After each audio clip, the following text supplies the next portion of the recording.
कैसे हैं? तो welcome to my E class. आज हम लोग पढ़ेंगे वेरिएशन। वेरिएशन क्या होता है?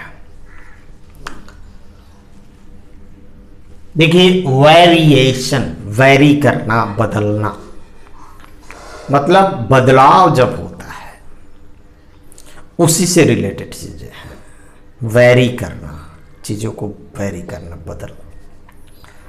जब कोई चीज बदलता है तो आप जानते हैं चीजें डिपेंडेंट होती हैं। मतलब हर एक चीज किसी न किसी चीज पे डिपेंड होती है। तो कुछ सिचुएशन में आप देखते हैं दो चीजें हैं, तो एक बढ़ता है तो दूसरा बढ़ता है। जैसे एग्जाम्पल के तौर पे हम कहें, अगर आप कोई सामान खरीदते हैं, सपोज दैट चावल, दाल या पेन, कुछ भी खरीदते हैं, तो अगर आप अमाउंट बढ़ाते हैं, मात्रा बढ़ाते हैं, ज़्यादा मात्रा में खरीदते हैं, तो वहां पे जब ज़्यादा मात्रा में आप खरीदेंगे तो आपको ज़्यादा पैसा देना पड़ेगा। क्या देना पड़ेगा? ज़्यादा पैसा देना पड़ेगा। ऐसे अगर सर्किल की बात करें, सर्किल में अगर रेडियस बढ़ाएं तो उसका सरकमफ्रेंस भी उसी अनुपात में बढ़ेगा, उसी रेशियो में बढ़ेगा। अगर रेडियस को डबल कर देते हैं तो सरकमफ्रेंस भी डबल हो जाता है। अगर रेडियस डबल कर देते हैं तो सरकमफ्रेंस भी डबल हो जाता है। और आप दुकान पे जाते हैं, सामान खरीदते हैं, सामान अगर डबल कर देते हैं तो आपको उसका डबल वैल्यू देना पड़ेगा, पैसे भी उतने उसके डबल देने पड़ेंगे। मतलब जिस रेशियो में आप सामान बढ़ा रहे हैं उसी रेशियो में आपको उसका कास्ट भी बढ़ रहा है।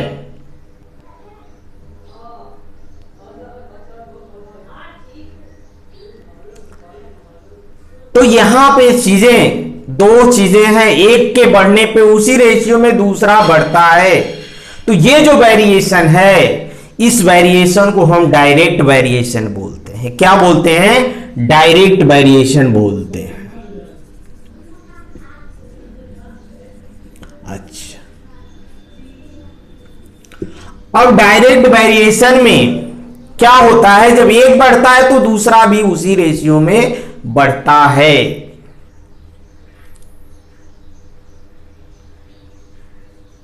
जैसे सरकमफ्रेंस जो है, सरकमफ्रेंस ऑफ द सर्किल, वो रेडियस जैसे जैसे बढ़ता है सरकमफ्रेंस भी उसी रेशियो में बढ़ता है। तो ये जो वेरिएशन, इसको डायरेक्ट वेरिएशन कहते हैं। लेकिन आप जानते हैं जब मैथ की बात आती है तो हर चीज को सिंबल के रूप में रिप्रेजेंट किया जाता है। तो इस डायरेक्ट वेरिएशन को भी एक सिंबल से रिप्रेजेंट करते हैं। इसे प्रोपोर्शनलिटी सिंबल कहते हैं, इसे प्रोपोर्शनलिटी रिलेशन बोलते हैं। क्या होता है? जिसको ऐसे रिप्रेजेंट करते हैं। अब इसको पढ़ेंगे R proportional to C. R direct vary करता है सी के साथ। जिस रेशियो में अगर आर को डबल कर देंगे तो सी भी डबल हो जाएगा। ठीक है, आर को डबल कर देते हैं तो सी भी डबल हो जाता है। जैसे मैं एक एग्जांपल लेता हूं, एक रेडियस सर्किल की एक बात करते हैं। सर्किल की रेडियस सपोज दैट, मान लो ये 7 है, 7 सेंटीमीटर, ये 7 यूनिट कोई है। अच्छा, तो इसका सरकमफ्रेंस R7 है, तो सरकमफ्रेंस क्या होगा?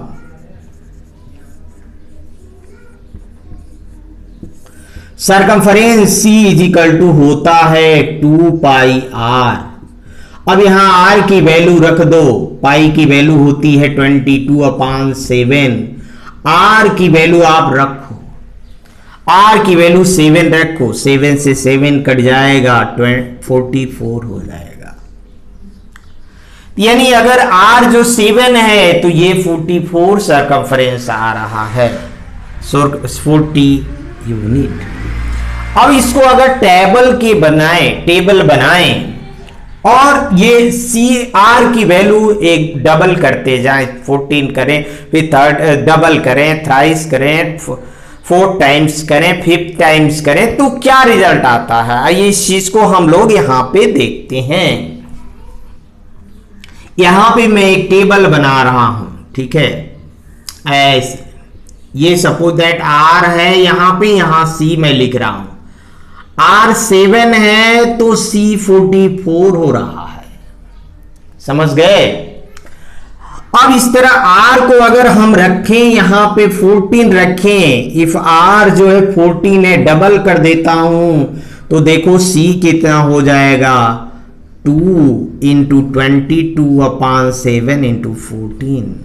आप काटोगे तो यहां 2 आएगा, 44 तो 88 यूनिट आएगा। तो उस वक्त ये आएगा, ये 14 होता है तो ये 88 आएगा, समझ गए। अगर R की वैल्यू आप 3 टाइम्स कर देते हैं, 21 कर देते हैं, तो आप देखिए C भी 31 हो जाएगा। यहां पे 21 करेंगे 3 आएगा, ये तो 44 ही होगा। 44 में 3 का मल्टीप्लाई करेंगे तो 3 चौको 12 तेज 13 132 आएगा। तो if R is equal to आ जाए 21 तो R 21 तो C की वैल्यू निकालोगे 132 आएगा। ये मैंने डायरेक्ट लिख दिया, इसको करेंगे तो आपको यही आएगा।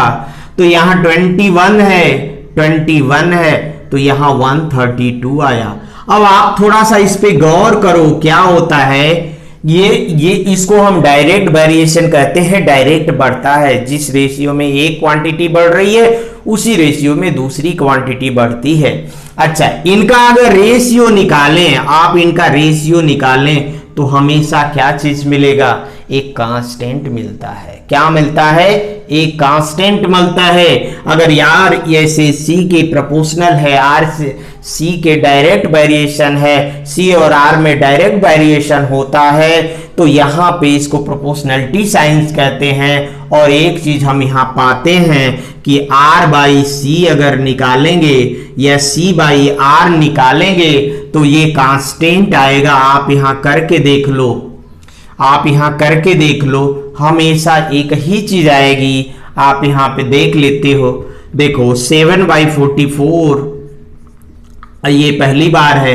अगर इसका अपान करेंगे तो 14/88, ये भी आप 2 से काटोगे तो 7 हो जाएगा 44, तो ये भी 7/44 ही आएगा। तो ये कांस्टेंट आएगा। ऐसे इसका भी अपान करोगे तो वो भी 7/42 आएगा। इसी तरह C बाई R भी आपका कांस्टेंट यानी 44/7 आएगा।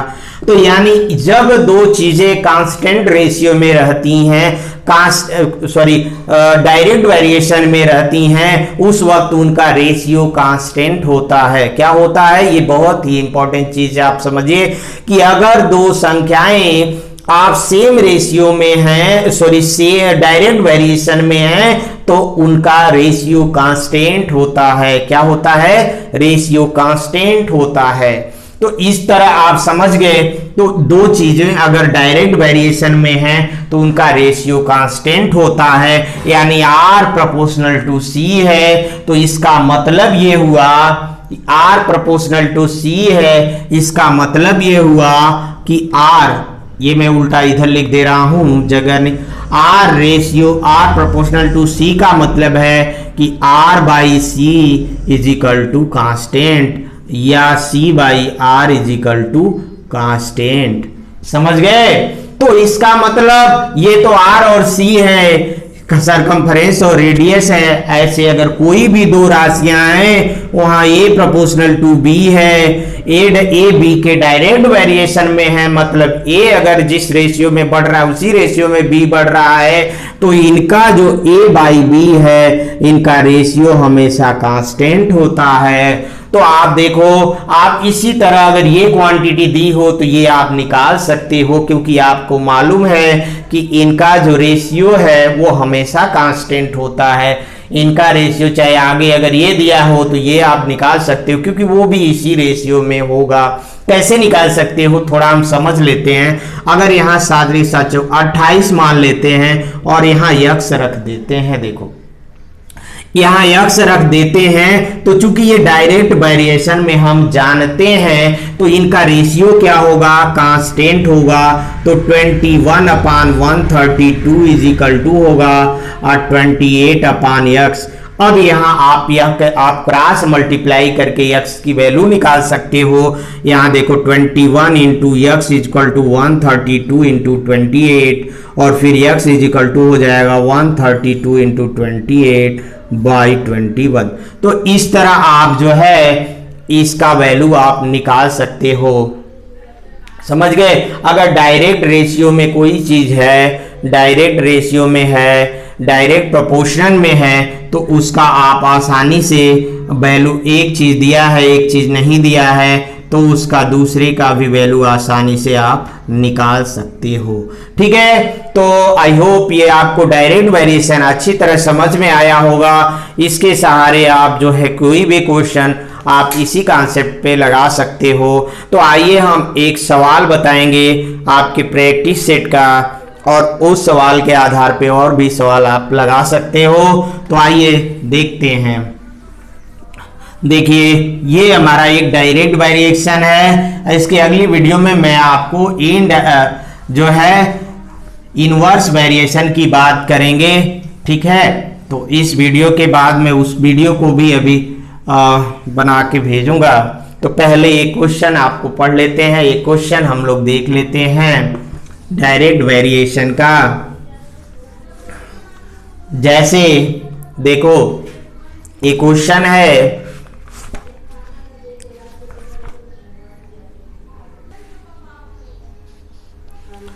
हाँ, तो स्टूडेंट ये सवाल है क्वेश्चन नंबर 6 है आपका 7.1 प्रैक्टिस सेट का, जिसमें है total remuneration paid to labours employed to harvest soybean is in direct variation with number of labours.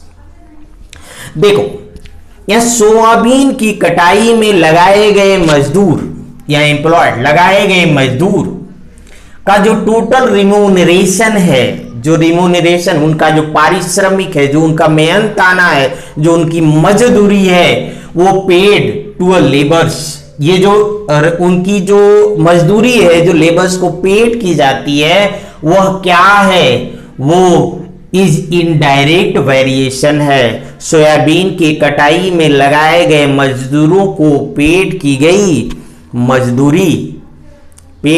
मजदूरी नंबर ऑफ लेबर्स के डायरेक्ट वेरिएशन में है। यानी कि जैसे जैसे आप लेबर बढ़ते हैं वैसे वैसे मजदूरी भी उनकी बढ़ती है, पारिश्रमिक भी बढ़ती है, रिम्यूनरेशन भी बढ़ता है। तो क्या है अब इसके बारे में हमें पता लग गया। ये क्वेश्चन में दे दिया कि ये डायरेक्ट वेरिएशन में है, यानी नंबर ऑफ लेबर और उनकी जो मजदूरी है उनमें उनका रेशियो कांस्टेंट होगा।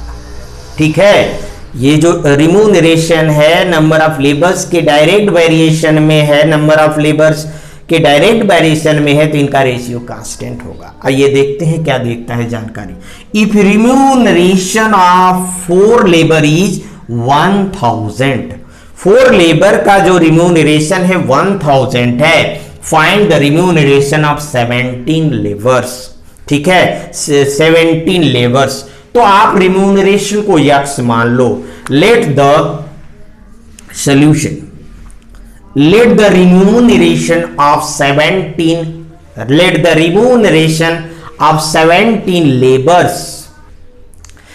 The remuneration of 17 labours is x. तो क्या है देखो, तो मैंने कहा इनका रेशियो कांस्टेंट होगा। थोड़ा सा इनको अगर हम एक टेबल बना ले तो अच्छा रहेगा। यहां पे L for labour, R for remuneration मैं लिख दे रहा हूं। अच्छा, लेबर कितने हैं भैया, पहले 4 लेबर हैं और तो इनका रिम्यूनरेशन यानी पारिश्रमिक 1000 है, और जो दोबारा लेबर 17 हो गए तो इनका रिम्यूनरेशन हमने यक्स मान लिया। अब हम जो जानते हैं इनका रेशियो कांस्टेंट होगा, तो 4/1000 इज इक्वल टू 17/x। अब इनका आप क्रॉस मल्टीप्लाई करके वैल्यू निकाल सकते हो। ठीक है, तो आई होप आपको ये समझ में आया होगा। तो thanks for watching this video. I hope अगर ये वीडियो आपको अच्छा लगा तो जरूर लाइक करें। धन्यवाद।